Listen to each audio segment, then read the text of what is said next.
This is an Accelerativ Thrust special news report. Hi there. You? Specifically you. I'm speaking directly to you, the listener, and no one else. No one else is even going to hear this message except you. This is Erik from Accelerativ Thrust, and I wanted to say if you aren't able to make it to the end of this episode, which shouldn't be tough because it's only half an hour, but if for whatever reason you don't get to the end, I wanted to say that next episode we're having our 150th episode, and Dan and I are going to talk about our favorite albums, and we wanted to hear what your favorite albums are.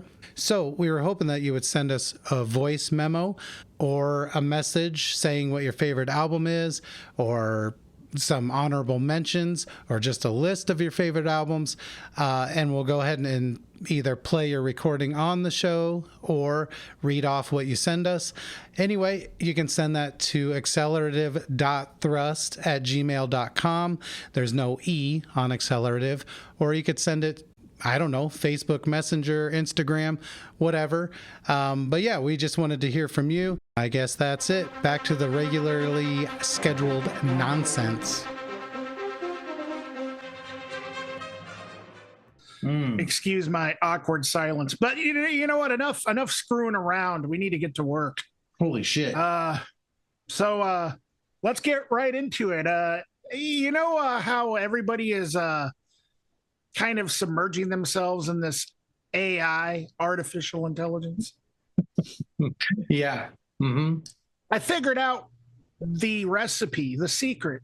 Mm-hmm. The secret of my success, kind of like Michael J. Fox. Yeah. Bow, bow. Was that on that movie? Bow, it was. Bow. Sorry, I just trying to. Bow, bow, bow. What a great song. Oh, yeah. Oh, yeah. What is that song called? Beautiful. That song's the best.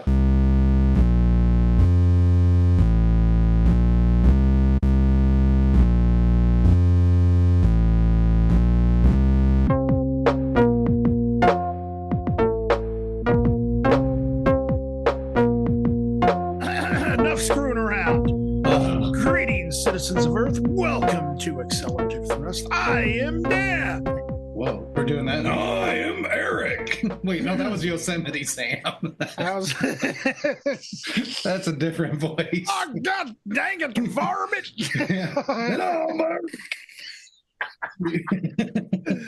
Man, wow. that is an iconic red beard, that Yosemite Sam. That's, one of the best red beards. Probably the best red beard. But the artificial intelligence thing, I kind of want to circle back to that. All right, so everybody's into this AI thing, you know, and I was thinking of ways that we could make our show stick out,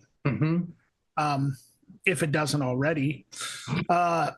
But maybe in a good way, we could make it stick out, right? So this is what would separate us from the rest. Instead of using artificial intelligence, why don't we use organic intelligence? Ooh, that's going to be difficult for us. Well, I have a solution for that. Oh, good. Why don't we clone ourselves? I think I'm a clone now. Because there are like places that clone people. I heard this from a rapper once on YouTube. Yeah. He said it in a video that he actually had like a clone. And is that Travis Scott? No, it wasn't Travis. Oh, Travis he was cloned too, he says. Yeah. Well, almost every rapper you've ever thought of has been cloned, Erik. Oh, okay. Well, so why don't we go ahead and that you've ever thought of? Which is not very many, to be honest. So why don't we clone ourselves and just make them a lot more intelligent than us, the clones, and then they can be the hosts of the show. Yeah, and we'll work behind the scenes. Okay. Yeah. All right.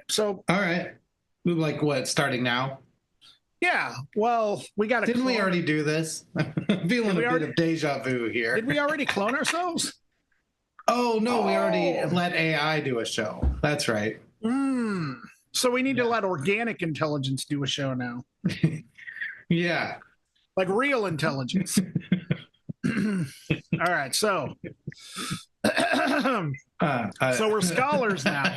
Shit. We're scholars. Oh man, no way to look dumber than to act smart. That's my motto.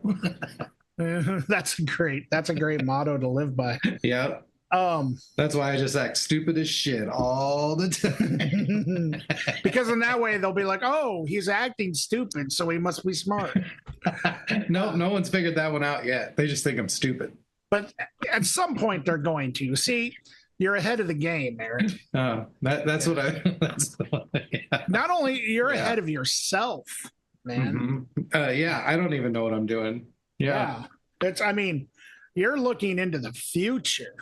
Into the future. Oh, that was last episode. Oh yeah. Oh man, now I'm starting to get deja vu. Wow, have we done all this before? I think as we approach our 150th episode, is there anything left to say? Yeah, no, yeah. I wonder. Maybe we'll. I don't know. I saw a commercial today that talked about like insurance. I guess we could talk about that. American Family Insurance. Was it that one? No, it was that. I love that song. We are farmers. Bump, Yeah. All better than Liberty. Definitely. I'm sick of that song. What's the Liberty one? Should ban it. Liberty. Liberty. Okay. Oh my God. Yeah, that one's terrible. Like, is that the one on the same list as Love Shack? Like, it should just straight up be outlawed. We should never have to hear it again. You think you don't like Love Shack? I liked it the first 600,000 times I heard it. But yeah, they have overplayed that one. Like, I can just play it in my brain, note for note, just listen to the whole song from memory. That's not good. It was like designed to be played like a gazillion times. Yeah. Actually, I'm thinking of the intro, and it does kind of like a Pavlovian thing, like where I do get excited. I do want to go dance. So. Yeah. Oh, you see your painted sign. Like, I'm already stoked. Yeah. I enjoy it. It's like candy, you know what I mean? It's like you don't really want too much of it, and it's not necessarily good. Insurance. Yeah, that's what started all this. You were going to talk about insurance. Oh yeah, insurance. Yeah, I don't like it. No, sir, I don't like it. Yeah. Okay. I miss that horse. No, sir, I don't like it. I miss that horse. No, I really do. I feel like that phrase has been said before, and that's weird. Oh, I'm sure it has been. I mean, I miss that horse. Well, the last episode of Mr. Ed, when he died, somebody did he die in the episode? I don't know. I would assume so. I mean, how else could that series possibly have ended? More like Mr. Dead. You mean the rapper? God damn it. Dude, man, it's like a really tragic thing, man. Wilbur. What horse are they gonna give peanut butter to now? Please tell Sally that I love her. Hop on my back one last time. Oh my God. That was seriously like, when you really think about Mr. Ed, though, that seriously was one of the strangest ideas for a TV show ever. That's true. Yeah. Like a talking horse. Right. And it was honestly about the last time a talking animal was an original idea. Actually. Yeah. Probably. That's one other thing I'm sick of. Talking animals. Jesus Christ. Get over it. God. Every damn commercial. I'm a dog. Isn't that funny that I can talk? No. It's not funny at all. It's stupid. I think that they some firm should hire you for commercials, because that would be a great commercial. I'm a dog. Isn't it funny I can talk? No! know. Yeah. I just want to tell you, next time you yell at me, I'm biting your throat out. We are farmers. God. Come on, everybody. It's record time. Yeah. So we have a record that we're talking about. This is like actually shockingly close to us because I learned over the summer that these guys are from Wilton, Iowa, which is, yeah, man. I mean, both Erik and I spent some time in Wilton. Yeah. Because, I mean, if you lived in Muscatine, it was kind of inevitable that at some point during your adolescence, you were going to end up in Wilton. Yeah. For a night. I love Wilton. It like holds a really special place in my heart. It really does. Like I had this friend, Russ. You know Russ Johnson. Yeah. Yep. And we were Rusty. Rusty. We were best friends in like 6th grade, and then he moved to Wilton, and it was tragic, super tragic. But I would go there on the weekends and spend the night and stuff, and we would, do all the good stuff, skate, eat pizza, watch horror movies, all the things that are the best things in the world, listen to metal. But what's cool is he lived there for, through high school and whatever. And he was in a band called the Hate Daisies, which some people might remember. But what I find really interesting is this band, Fungal Mass. I'm just gonna say who it is. Fungal Mass. They are comprised of Keegan on guitar and vocals, and brothers Leaf and Gage on drums and bass. What's interesting is the Hate Daisies had brothers Paul and Tony on drums and bass in Wilton playing metal. Like, that's really an interesting thing, right? That is really interesting. Maybe it's not, but maybe it's just a real cool coincidence. I don't know. But I love Wilton. I love it. I love it. I love the Candy Kitchen. Yes, the Candy Kitchen is amazing. It's it's actually a well-known little candy shop. Like, there's a lot of celebrities that have stopped it. Yeah, for sure. Yeah, and there's the Levee. I don't know if you ever hung down at the Levee. No, I've never honestly, hung at the Levee. if I remember right, it was seriously like a set of train tracks, maybe, or maybe just a little hill that went into another part of town or whatever, and it had these cement pylons, maybe they're called, or like those long sections of the highway that you feel terrified when you have to drive along those cement things. Yes. It had some of those, and it was kind of in the back of some other businesses, so like it didn't really seem like you were bothering anybody, but you could like skate there and ultimately drink and smoke there and stuff at the Levee. So rad. It was cool.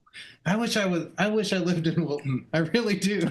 Like at this moment, I swear. Like just hanging out with Paul, and then he could just give me tattoos, and like maybe we could make some metal or something. I don't know.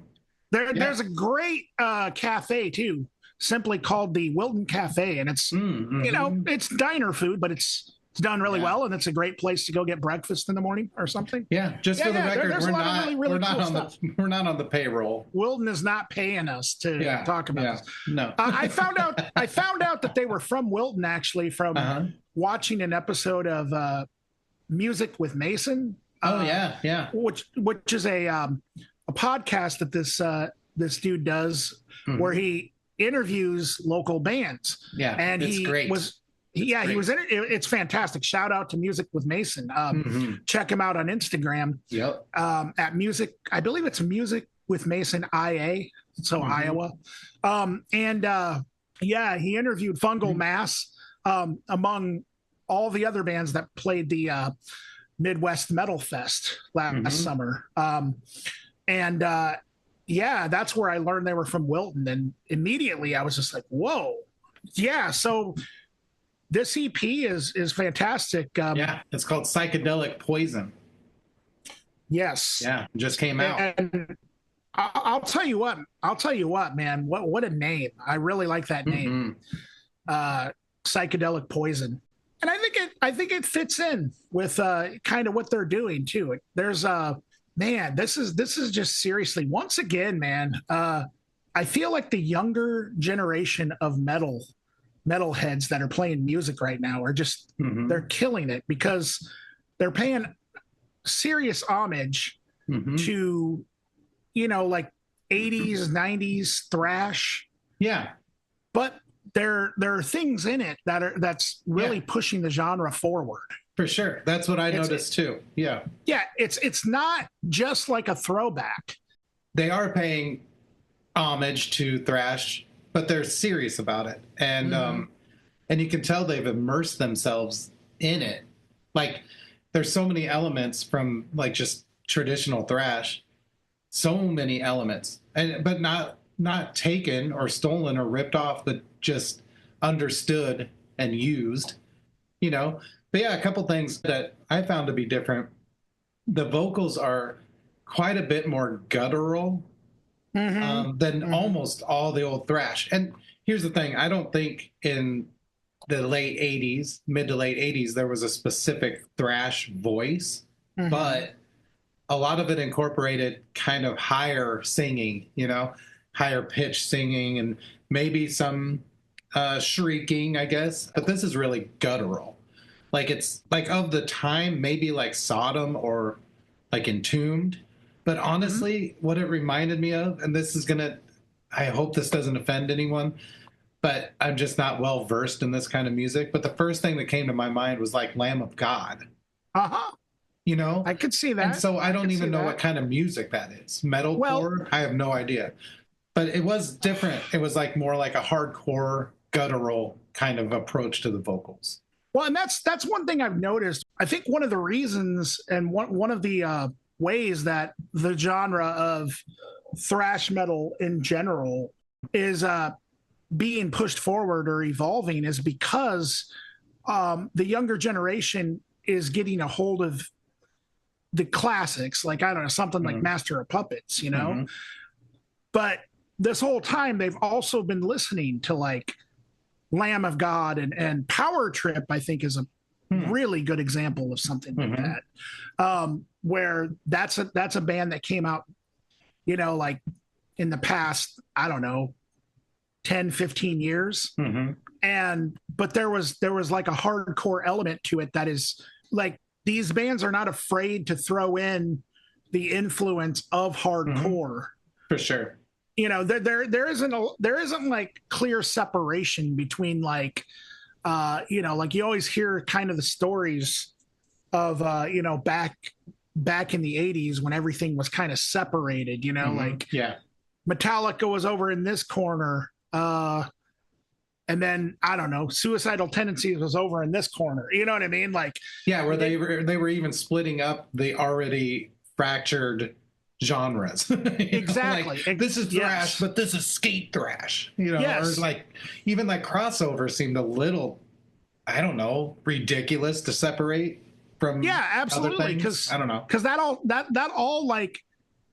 all came together in the end to form sort of these sort of like, I don't know, fusion bands. I don't know, maybe that's not the right word, but like, and I think that's awesome. Yeah, like, so do I.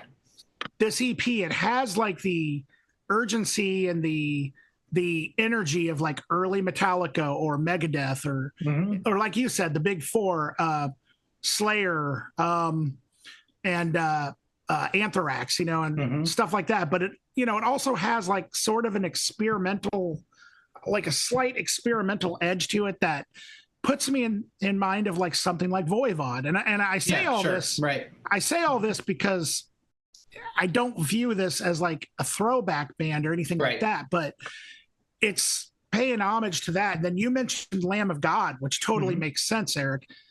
And I would throw in like other bands that are sort of, that have kind of maybe popped up in the hardcore metal scene, like something along like early Cave In, or even like something maybe like Converge or something. That's what I was thinking too. Yeah. Yeah. And I will say that the vocalists totally reminds me of like Snake from Voivod, and like a combination of that and a young James Hetfield. So I can hear that. Yeah. Something like Kill 'Em All, like Ride the Lightning era James Hetfield, you know? And so It is. I don't know, man. It's a lot more shouty though too. I don't. Way more. It's interesting. Like the parts of this that made it seem obviously modern to me were the vocals being slightly different, and there's a lot more of the pinch harmonics than in traditional thrash. But I think that's because it wasn't really something people were doing yet. But in most metal, from a certain point on, incorporates that. But what I love about all this is, and we talked about it when we talked about El Omen and Phantom Threat and everything, is these guys, they're young and they have access to all the metal ever made. Yes. You know what I'm saying? So they could easily be like, well, you know, we like Anthrax, but we also like Obituary. Or we also like Napalm Death, or like they can incorporate whatever they want. Or the other thing too, and I've noticed another thing that I think is really cool about a lot of bands in this genre is they actually have a respect also for like Korn and like Slipknot and Deftones. Like they don't, you know, when you say they have access to all metal, it's like, okay, well, I would love to just be that age again and be like, well, let's see what Korn is about. You know what I mean? Let's see what, but you know, wait a minute. My dad is really into like, you know, Megadeth and says that Rust in Peace is a great record. Let's check that out, you know? Right. Yeah, no, it's just, it's awesome. That is a great point, Erik. Yeah, like, they definitely, I mean, like I was listening to Heartwork, you know, the Carcass album the other day. And, I was just like, man, almost everything that came after this was a lot to it, you know? But that got me thinking about Fungal Mass, and all of the metal that's coming out that people are, you know, making right now is just like, you know, at a certain point, there's a ground zero for almost everything, but they don't necessarily have to care about that. Like, they don't have to be so gatekeepery. Like, they could be influenced by something that was influenced by Carcass, and who gives a shit? You know what I mean? Like, absolutely. Because it all ends up being accessible and the same. And if it feels good when you're writing the song, then you just get to do it. Like, who cares? You know? Like, I don't know. I just feel like there's a freedom in that you can draw from anything you want. I could even, and I don't know if they do or not, but like I said, I could imagine, like, you know, Fungal Mass probably at some point might have listened to like some new metal, and that might have been what got them into like thrash or something like that, or you know, I mean, who knows? Yeah, but this Fungal Mass, really fun. Like, a couple moments or ideas that I really liked in the song Magazine, the break near the end. Such a killer track. Like, it's such a stompy Anthrax breakdown. It's so good. Just really a nice feel to it. I love the second vocal that comes in every once in a while. Oh, man. Like in Bullet. And that one is a little more like traditional thrash, I feel. A little more like higher pitched and a little more like kind of yelly. I don't know how to describe that. But anyway, the second vocal coming in is awesome. All the performances, like we haven't even talked about them. And the reason I haven't talked about it is because they're perfect. I mean, every aspect of this is recorded perfectly, and it sounds so great. It sounds so good. Like, it's so tight, and it's technical, and it's heavy. Everything about the playing and the production on this is so good. I can't even, like, I put it up against anything that I've heard. For sure. I mean, and that's amazing.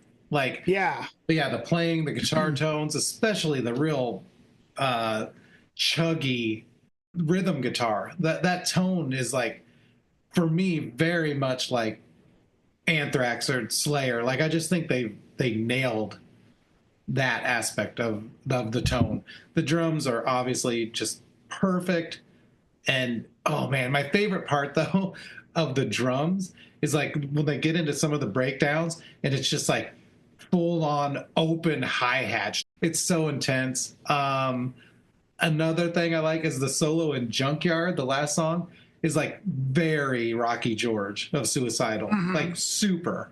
And I don't know if that's an homage, or if they just happened upon the same kind of sound and playing. But I really appreciated hearing it. But it's an amazing EP. Like, yeah, definitely. It's only 17 minutes long, but it does not feel that way. It feels like a whole album to me. And I actually think too that there's like there does seem to be kind of a punk influence to like kind of how they approach like some of it too. Like, you know, like you said, it's a really short, like kind of just, you know, cuts right to the point. There really isn't any, like, there's no fucking around at all. It just, you know, let's it's kind of like them Slayer in that way. Yeah, exactly. It's sort of like that, but I do hear like kind of like a hardcore punkness, especially on songs like Junkyard and you know, some of the later ones that are like, I mean, that song is only like what, 1:15 sort of something like that. That one, yeah, Butchered is like 1:20. Or Butchered is the one, yes. Yeah. Junkyard comes after that one, right? Or is that before it?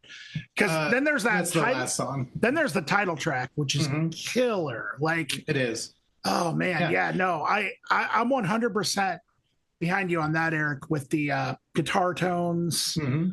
The production, everything is heard so clearly. I don't know where they recorded, but it sounds so good. It just sounds, it's very, very impressive. Yeah, and the songs do vary in length a lot. I mean, it's almost like they just are gonna let the song be as long as it needs to be. It's so good. I don't even know what else to say about it. I can't believe this is out of Wilton, Iowa, and I love it. I guess that's my review. I love it. Yeah, me too.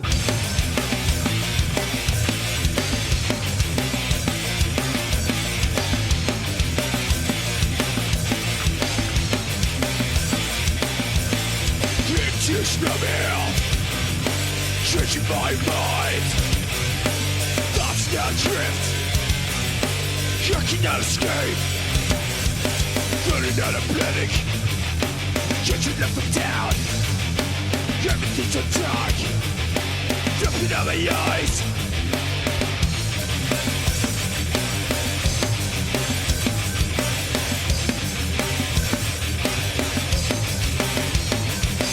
Something inside of me, need to get it out. Tearing up my inside, need to get it out. Slice at the flesh, need to get it out. Whatever it takes, need to get it out.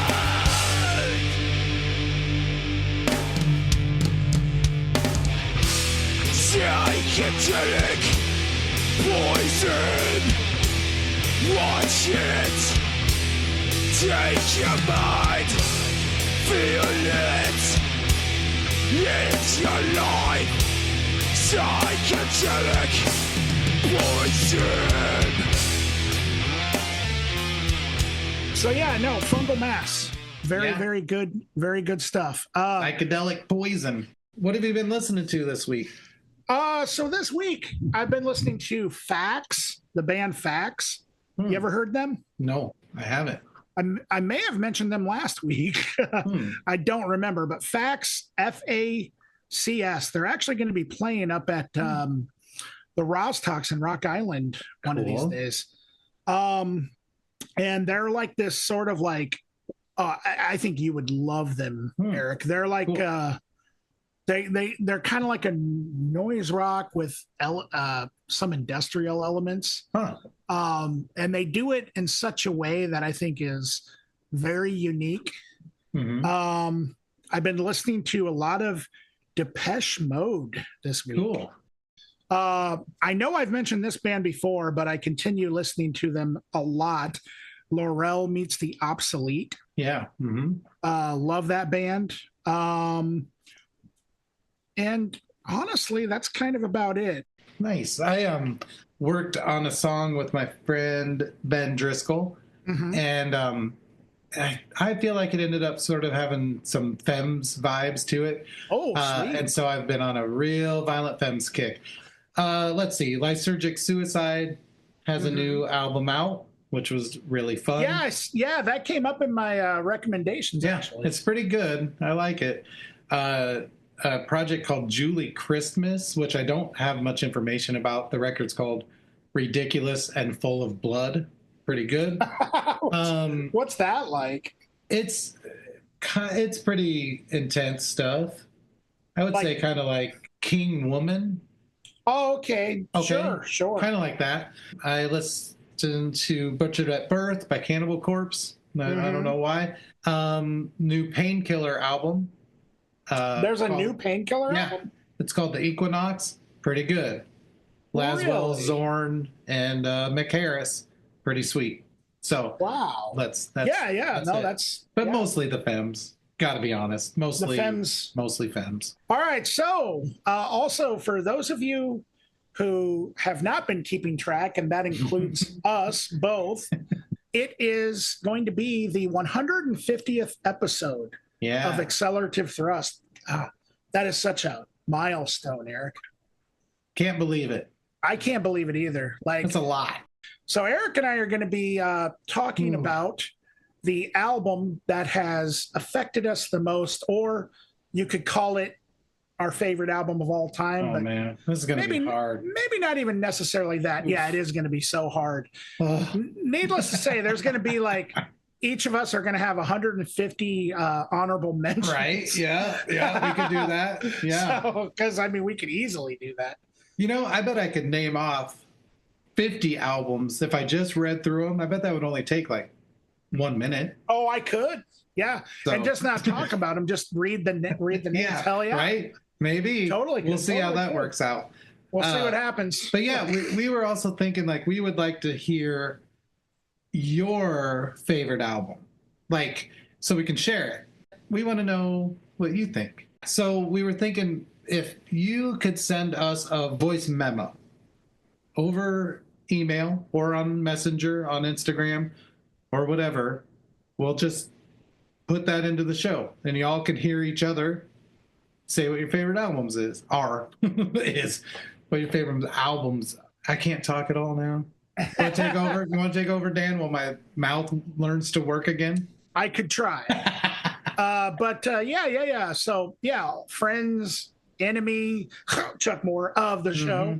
Let us know what your favorite album is. You could send a voice recording, like Erik said. Or you could just send us a message and we'll read it for you. Email us and let us know what your favorite. Yeah. You could also list some honorable mentions if you'd like. Yeah, for sure.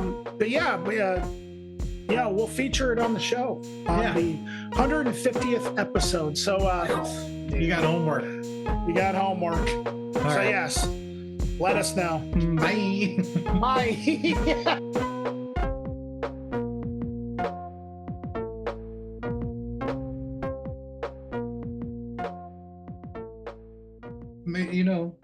I miss that horse.